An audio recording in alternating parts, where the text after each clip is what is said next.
pode mandar as perguntas por lá também. Isso. E a gente vai respondendo aqui. Muito bem.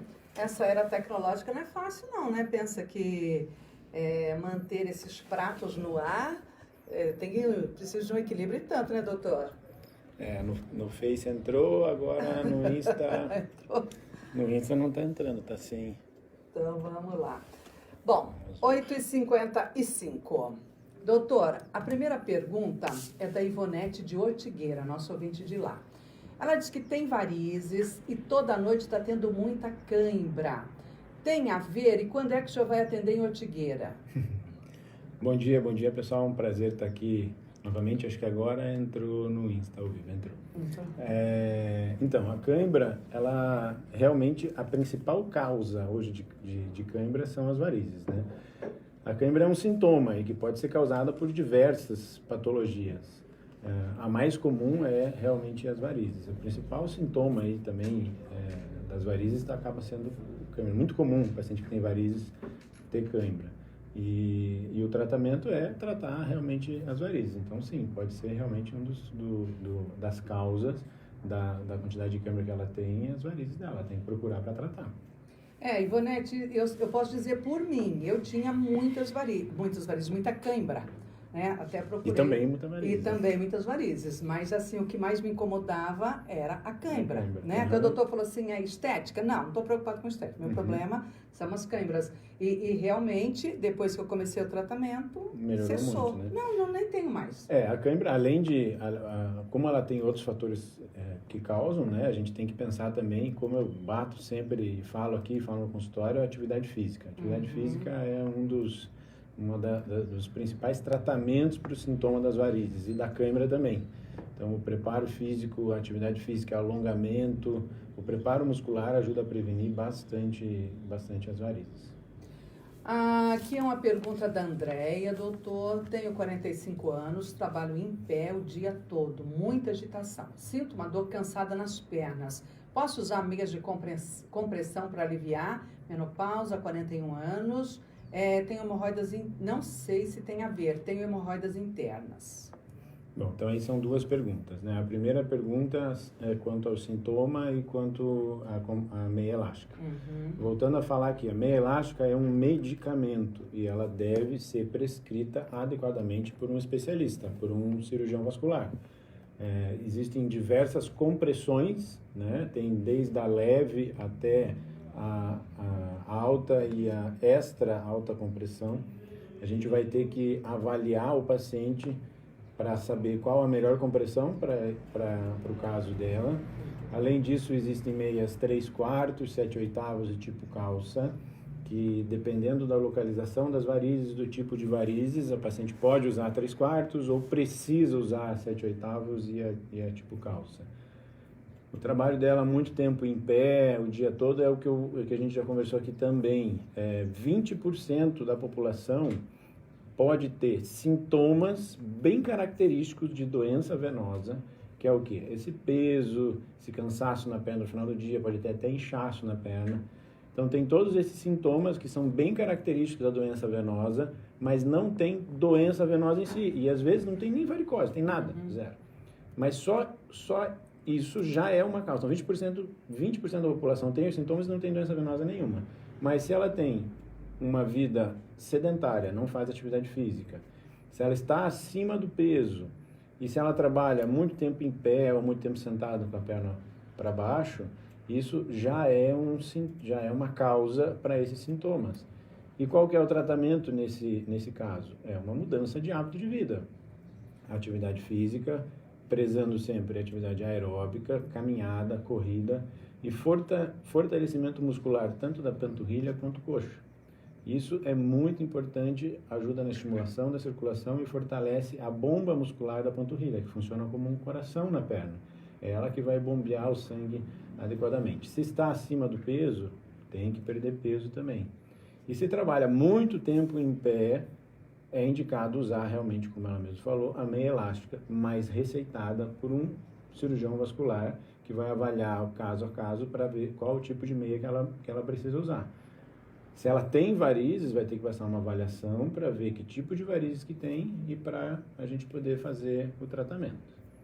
A segunda parte da pergunta é hemorroida. A hemorroida são vasos dilatados na região anal, mas que é uma outra patologia com causas, com consequências totalmente diferentes das varizes. Essa confusão é muito comum no consultório. E às vezes até chega no consultório pacientes com hemorroides para tratar com o cirurgião vascular. Quem trata a hemorroida é geralmente o proctologista, que é especialista nisso, ou então, quando não tem o proctologista, o cirurgião geral. A hemorroide é um vaso dilatado, mas não é considerado uma varizes e não tem nenhuma fisiopatologia, não tem relação nenhuma com causa ou efeito com as varizes na perna.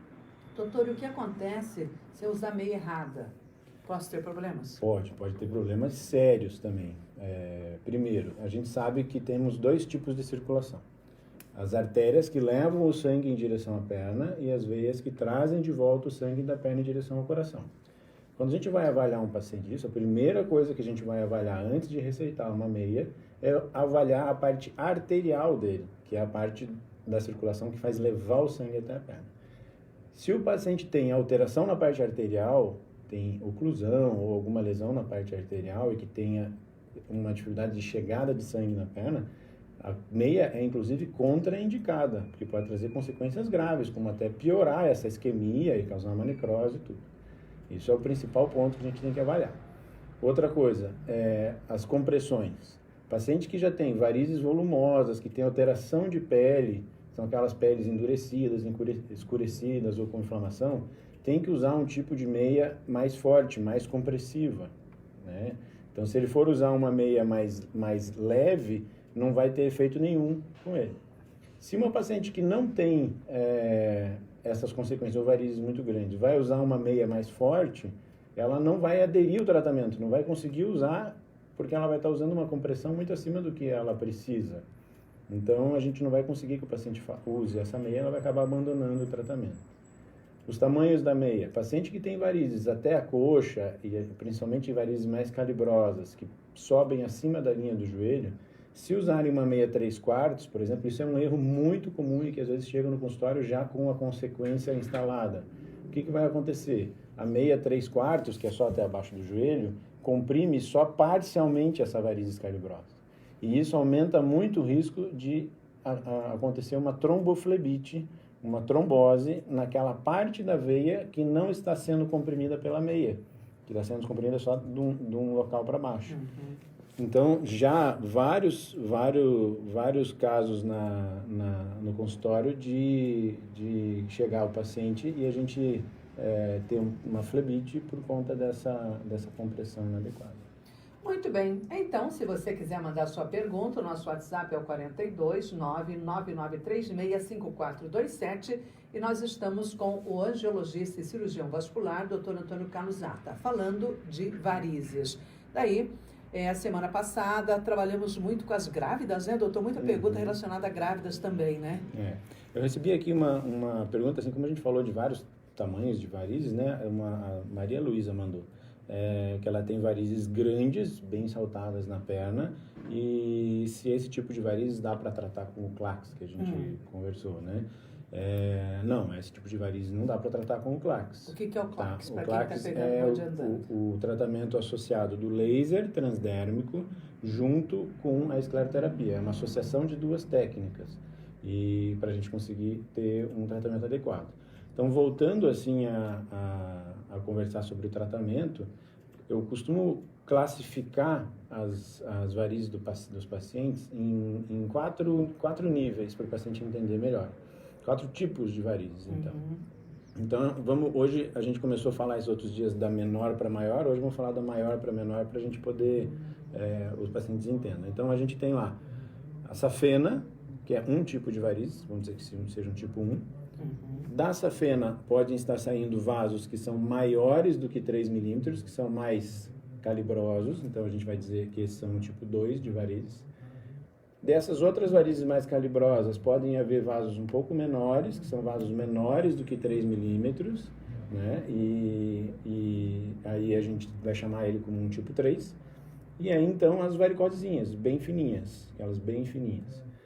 A gente pegando do tipo 1 até o tipo 4, o tipo 1 e o tipo 2, que é a safena e os vasos maiores que 3 milímetros, hoje o melhor tratamento para esse tipo de vaso é o tratamento cirúrgico. Na safena, a gente tem duas possibilidades de tratamento, que é a cirurgia a laser, o endolaser, e a cirurgia convencional. Hoje a gente tem feito muito pouco a cirurgia convencional. A gente conversou aqui já sobre as vantagens do laser. É uma cirurgia muito menos invasiva, é uma cirurgia que exige bem menos tempo de repouso, a agressão é muito menor.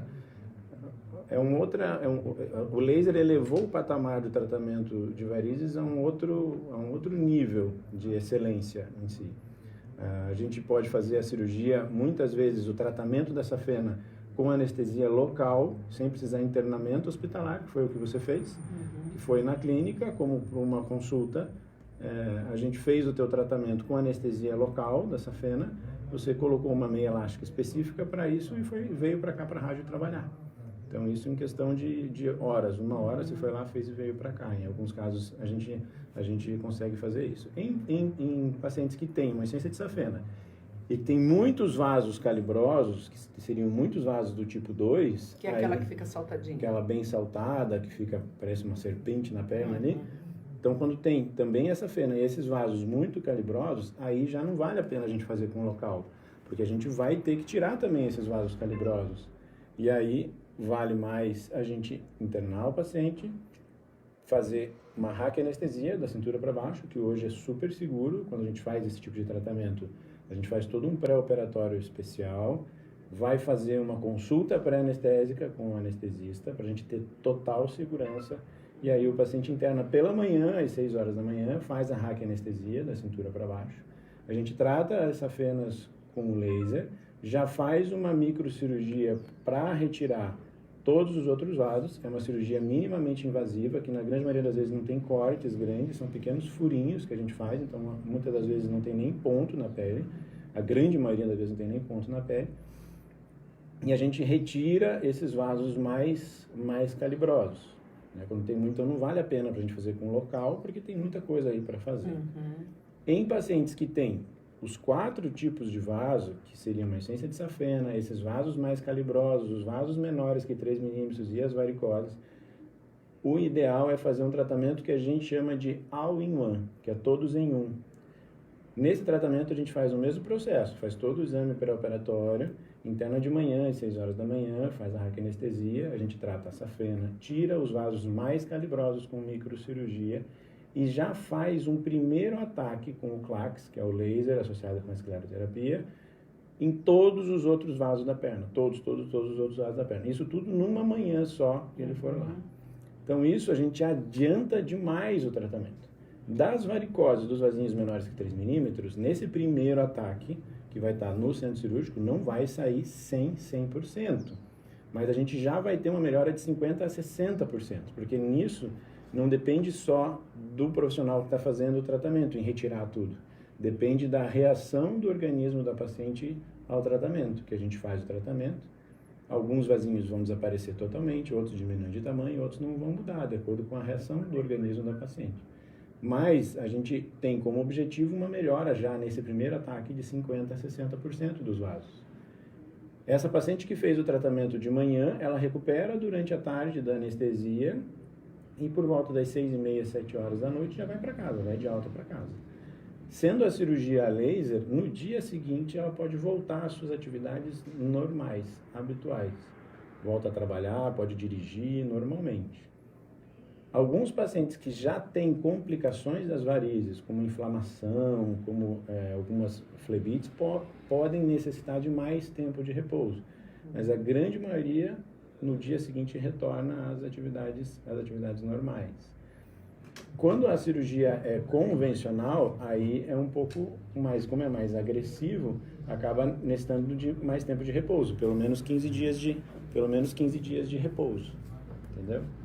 Vou pedir para o Marcinho aqui se ele conectar conectar o Wi-Fi que caiu. Entendi, doutor. Tá. O pessoal estava até mandando aqui que caiu o Insta aqui. O Instagram saiu. Então, no caso da Maria Luísa aí, ficou bem respondida a questão para que ela possa, enfim, tomar a decisão, né? Isso, então são esses...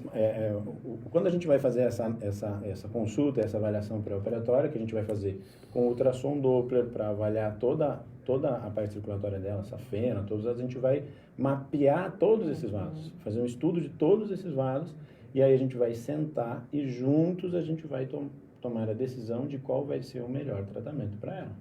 Acontece de a gente, muitas vezes, indicar um tratamento, não, você precisa fazer, isso muita gente procura, vem de fora procurar por conta disso. A gente vai precisar fazer a cirurgia que é mais confortável para você. Não, doutor, tenho pavor de cirurgia, não quero nem pensar fazer em cirurgia, de jeito nenhum. Não quero internar, tenho medo da anestesia, tudo. Existem alguns casos que a gente, mesmo a melhor indicação sendo a cirurgia, a gente consegue também tratar essa paciente sem cirurgia. É um caminho talvez um pouco mais longo, um pouco mais difícil, mas a gente consegue. Quando o paciente não quer, realmente tem pavor e não quer fazer a cirurgia. A gente consegue, aos poucos a gente consegue tratar. Acaba sendo mais longo, mais trabalhoso para o paciente, mas também a gente consegue.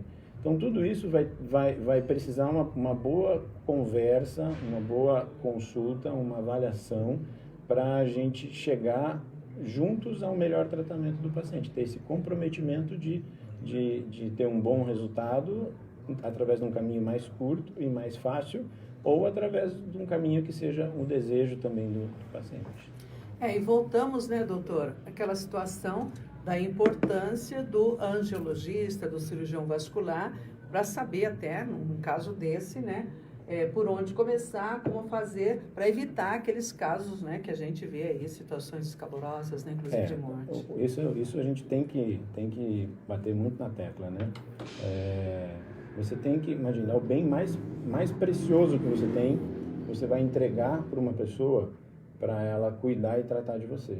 Essa pessoa tem que ter o tratamento adequado, tem que ter o treinamento adequado e o comprometimento de cuidar de você. É o bem mais precioso que você tem, que você vai estar entregando na mão dessa pessoa. Você entregar para alguém não especialista e às vezes assim até não médicos, é aquilo que eu conversei. Infelizmente, a gente tem hoje um apelo por conta dessa parte de medicina estética, da parte estética, os profissionais querem fazer em troca por conta da remuneração. E não pensa no quanto está expondo o paciente ou a pessoa a um risco muito grande.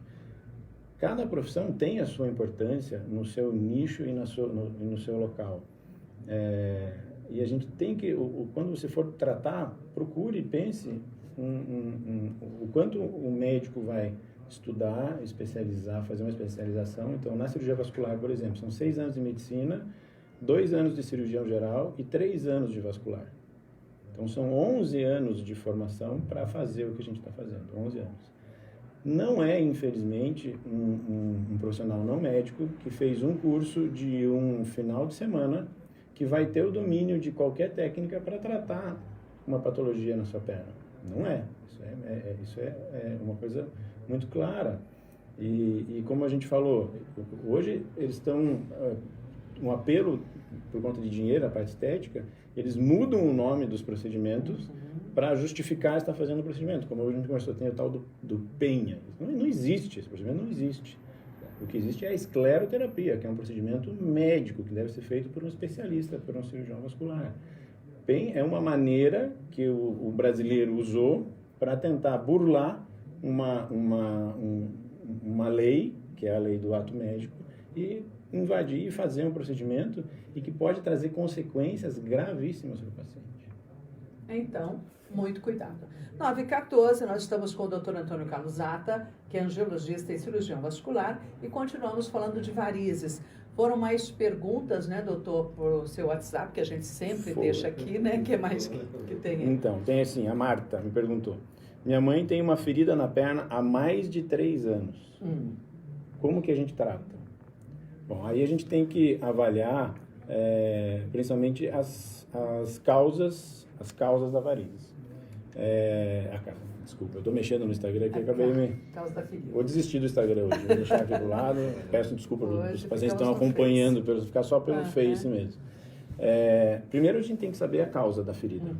A ferida tem uma série de causas que tem que ser bem identificadas. Pode ser uma úlcera varicosa, que é oriunda das varizes, pode ser uma úlcera mista, uma úlcera isquêmica, uma úlcera pelo pé diabético, então tem uma série de causas. Na grande maioria das vezes, a úlcera é uma manifestação da doença. Ela não é a doença em si. Então não adianta ela pensar em tratar a úlcera, não, ela tem que tratar a causa da úlcera. O que está causando essa úlcera, né? Hoje, como a gente está falando de varizes, vamos falar de úlcera varicosa. A úlcera varicosa é a complicação de uma varizes já muito evoluída, a úlcera é ocasionada pela hipertensão venosa, pelo aumento da pressão venosa dentro dos vasos da perna, dentro das veias da perna. As veias da perna precisam levar o sangue da perna em direção ao coração, fazer o sangue voltar. Por conta da alteração das válvulas dentro da veia, que a gente já falou aqui alguma vez, a pressão dentro da veia é muito grande. E a veia ela é formada por um tecido que é parcialmente permeável. Então, quanto maior a pressão dentro da veia, mais empurra substâncias para sair para fora da veia. E dentro dessas substâncias estão líquido, proteína, células que saem para fora do vaso. E essas substâncias fora do vaso são substâncias estranhas ao organismo. Ela dentro do vaso são substâncias normais, fora do vaso são substâncias estranhas. Isso acaba ocasionando uma inflamação no local. Então, tudo que é estranho ao organismo, o organismo responde com uma inflamação. E essa inflamação crônica é que vai fazendo a alteração da pele a ponto de abrir uma úlcera varicosa. Para tratar a ferida, se a ferida da mãe da Marta é úlcera varicosa, o que precisa ser feito é o tratamento das varizes. E não o tratamento especificamente também, né, da úlcera, mas a principal causa é o tratamento das varizes. A úlcera varicosa é uma patologia que traz muito sofrimento para o paciente, muito sofrimento, muita dor, exclusão social, porque muitas vezes cheira mal, tem uma drenagem de líquido que acaba incomodando, não consegue usar uma calça porque está sempre vazando a ferida. E é uma patologia com uma consequência psicossocial muito grande. O paciente geralmente já chega no consultório com uma desesperança muito grande, porque pense que ela já tem 3 anos tratando. Então, isso não é muito comum no consultório chegar em feridas com 10, 15 anos de tratamento. Então, pense como é que essa paciente já está com a autoestima, não consegue colocar uma roupa, o cheiro. Então, e o paciente já chega provavelmente com uma depressão instalada, e aí a gente geralmente encaminha também para um psiquiatra para ajudar a tratar, uma desesperança que já passou por diversos tratamentos, diversos médicos, diversos locais e não teve boa resposta. Então, a consequência psicossocial disso é muito, muito grave. E o que a gente mais precisa nesse paciente é a gente ter o acolhimento desse paciente, a gente acolher esse paciente, porque muitas vezes ela não aceita nem que faça o curativo adequadamente, porque dói muito a ferida. Então, os familiares relatam, ela não deixa a gente limpar a ferida em casa, porque dói muito. Então, geralmente ela se esconde ou mente que já fez o curativo e fica 2, 3 dias sem fazer o curativo. E isso, a tendência é o paciente entrar num ciclo vicioso. Eu gosto de falar muito de ciclos, né? A vida é feita em ciclos. Esse paciente acaba entrando num ciclo vicioso de depressão, de falta de higiene, porque já está sempre cheirando, de dor, que ela não deixa mexer na ferida. E quando o paciente chega no consultório, a gente tem que fazer, geralmente eu não gosto de atender sozinho esse paciente, eu peço para voltar com todos os familiares, porque o tratamento tem que ser familiar e multidisciplinar, principalmente, porque a gente tem que conscientizar que é um tratamento difícil, que vai demandar muita dedicação, tanto do paciente quanto da família toda, vai demandar tempo para fazer isso, mas que precisa ser tratado, porque pode evoluir, inclusive, para perda de membro, para perder o membro. Então, ontem mesmo no consultório, uma paciente veio, mais ou menos com ela, mas já estava com 1 ano e meio a ferida, e o neto mesmo que levou, o neto da paciente que levou, falou que ela não deixava, ela só jogava um sorinho por cima. Então eu brinco com a paciente, não adianta benzer só a ferida, precisa limpar a ferida. Essas feridas, eu falo, existe um tripé para que a gente consiga tratar essas feridas. Qualquer perna desse tripé que a gente tire, o tripé cai e a ferida não fecha. Qual que é o tripé? Primeiro, o curativo adequado, com todas as orientações adequadas que precisam ser feitas. Dentro desse curativo, o tratamento da doença de base. Então, dentro do curativo, também o tratamento das varizes.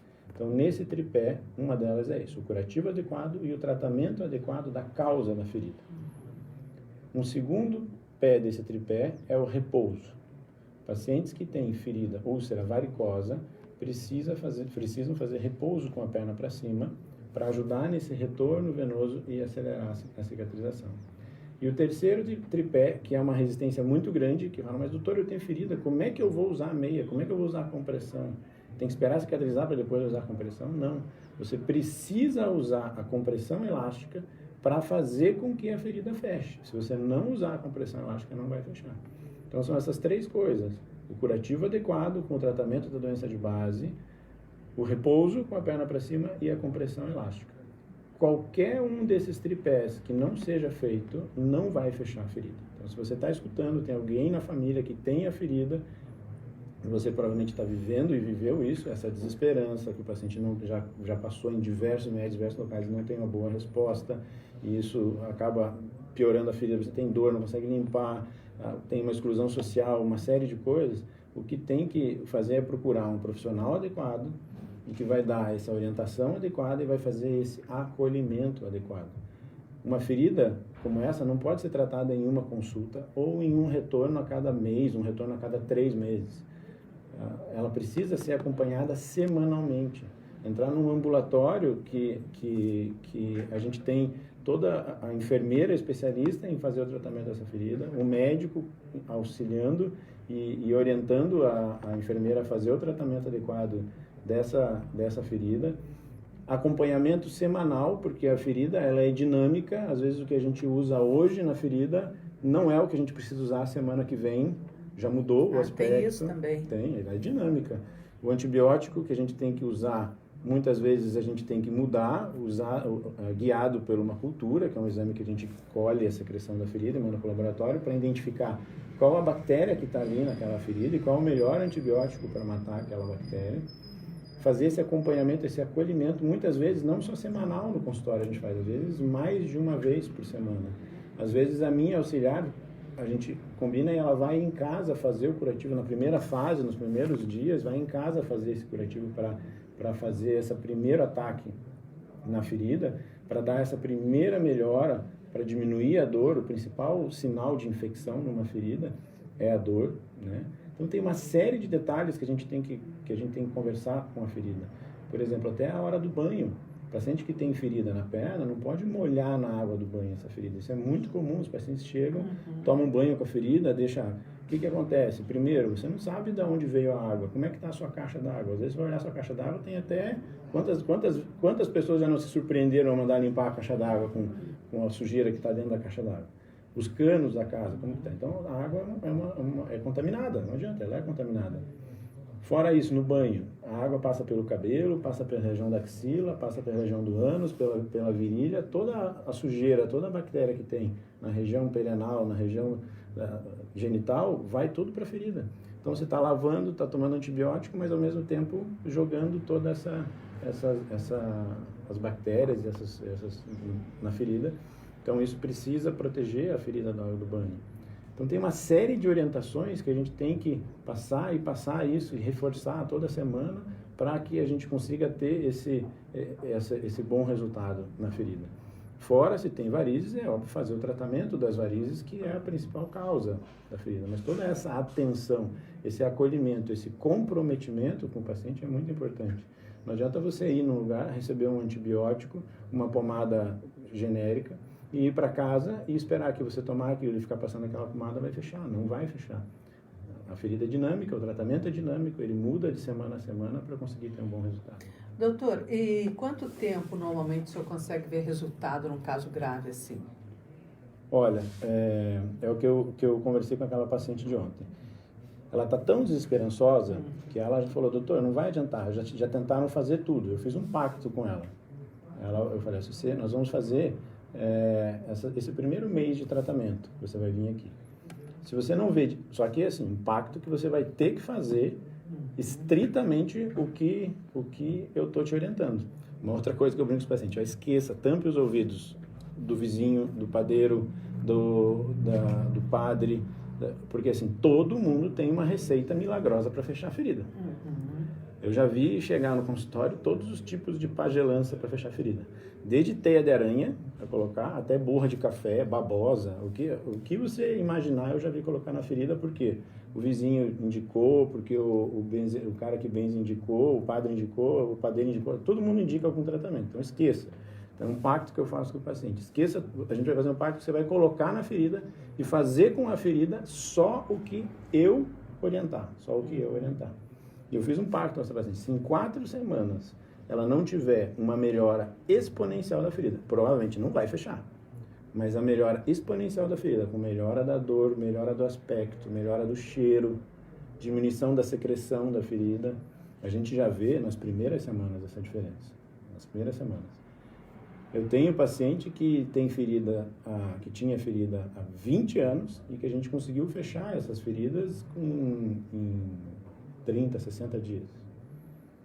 Dependendo do tipo de ferida. Úlceras varicosas são mais fáceis, na realidade, não posso dizer fácil porque fácil não é, mas é mais tranquila de fechar do que uma úlcera isquêmica, por exemplo, que é um paciente que tem uma alteração na parte arterial, que está ocluída uma artéria que leva o sangue para a perna, e muitas vezes tem que fazer uma ponte de safena, uma revascularização para jogar sangue na perna de novo, para daí cicatrizar. Ou um paciente diabético, que já tem uma propensão maior à infecção, tem a alteração da microcirculação, tem todas aquelas consequências que o diabetes traz. Então, é uma ferida mais demorada para fechar. A úlcera varicosa, fazendo o tratamento adequado, com a orientação adequada, com o tratamento das varizes, ela fecha. Ela fecha. E é interessante que tem, assim, casos, histórias para contar.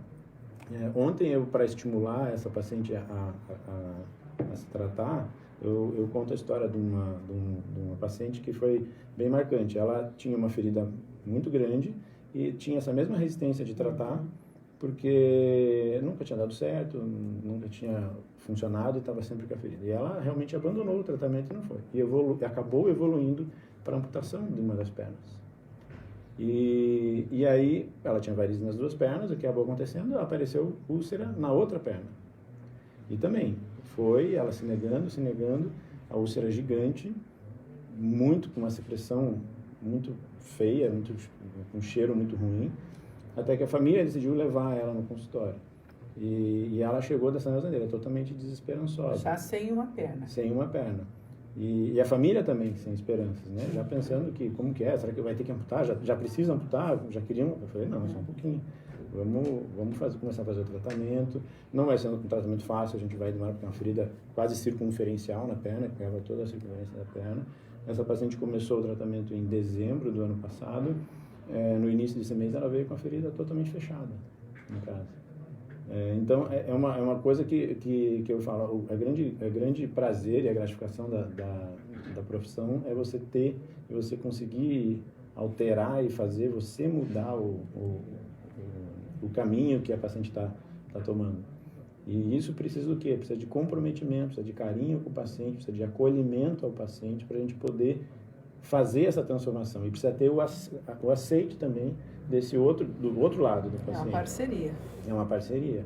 Que a gente tem que ter esse comprometimento para conseguir um bom resultado. Nossa, linda história. Então, gente, né? Nada de desesperança. Vamos correr atrás. Quando estamos vivos, tem esperança. É verdade. Né? De repente, a gente não encontrou ainda a pessoa certa, né? Como o caso de muita gente mas eu estou falando assim, eu acho que dentro da especialidade de cirurgião, não estou falando eu aqui. Sim, então, assim, acho que todo cirurgião vascular que é acostumado a tratar esse tipo de ferida, provavelmente tem essa conduta e esse comprometimento no tratamento, que é o principal, entendeu? E você ter esse compromisso com o paciente de juntos chegar ao bom resultado. Que nesse trajeto a gente vai ter insucessos, vai ter sucessos, vai ter piora, vai ter melhora, vai ter.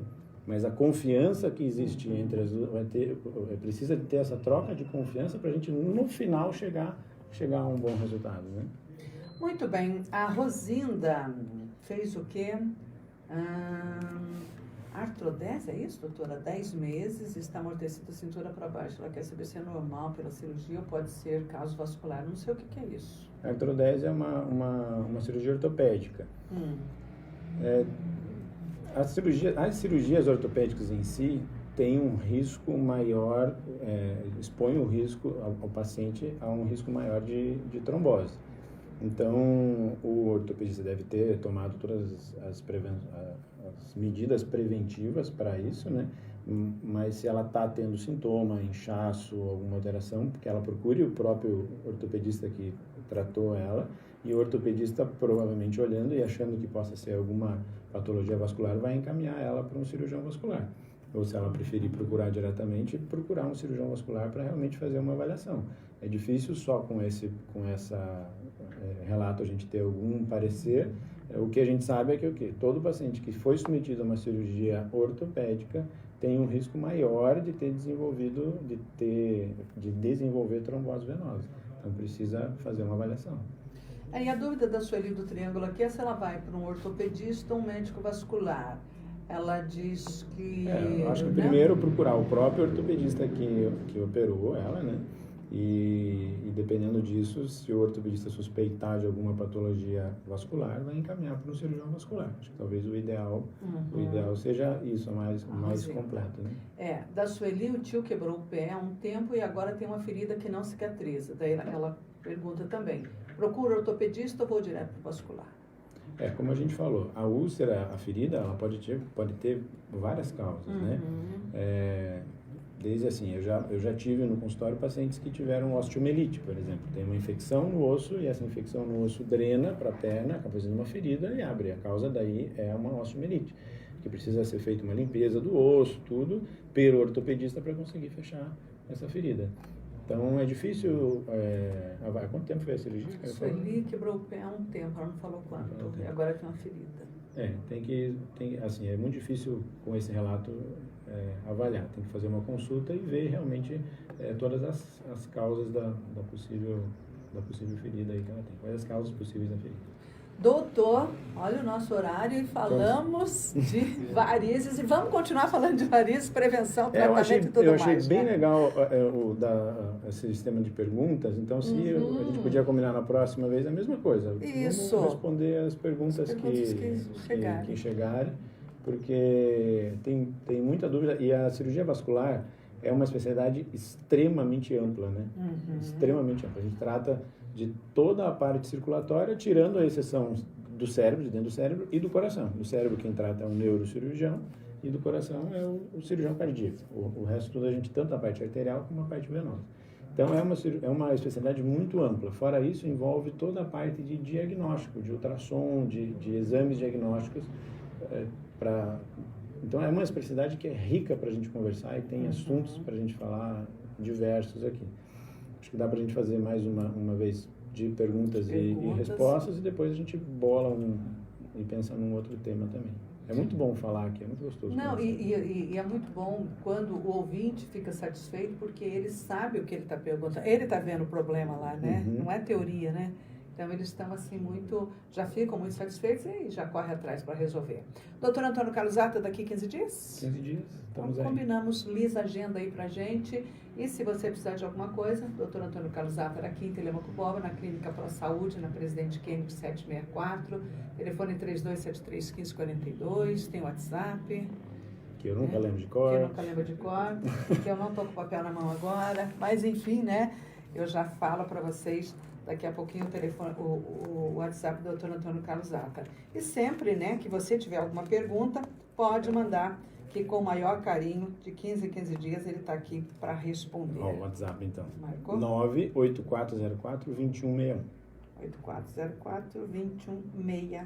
Marcou? 98404-2161. Você pode fazer como esses ouvintes fizeram, já manda a pergunta direto para ele já chega aqui prontinho para responder. Isso. Vou tentar colocar no Instagram, não sei se a gente vai conseguir, Hoje a gente acabou perdendo por causa da conexão, mas ainda vou deixar gravado na página do Face, que é a Clínica Pro Saúde Vascular, aqui o programa para quem quiser escutar de novo depois. Obrigada, doutor. Joia, obrigadão, um abraço. Bom dia. Com a gente, você pode contar.